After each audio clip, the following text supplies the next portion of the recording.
Ang intense ng mga kaganapan ngayon sa abot kamay na pangarap sapagkat ikakagulat ni Doc Robert ang mga aaminin sa kanya ni Doc Lyndon.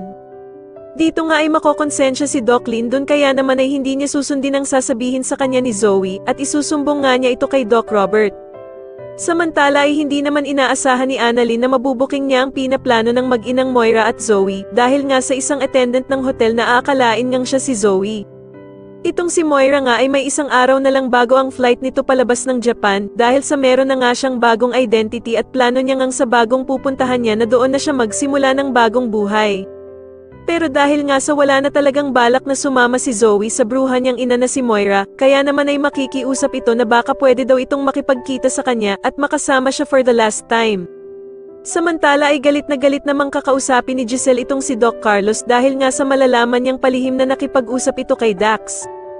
Pero tatanungin naman siya ni Doc Carlos na kung masama ba daw nakausapin niya ang taong namasok sa bahay nila ni Lynette. Sasagutin nga siya ni Giselle na dahil nga daw sa pakikipag-usap ni Doc Carlos kay Dax ay biglang nagkaroon ng malaking abogado itong si Dax.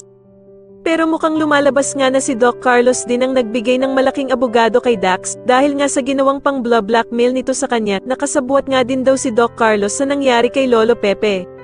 Sa kabilang banda naman matapos ngang mabuking ni Doc Lyndon itong si Zoe, nakausap ang ina niyang si Moira sa cellphone ay agad naman itong iisip ng paraan para matakasan ito.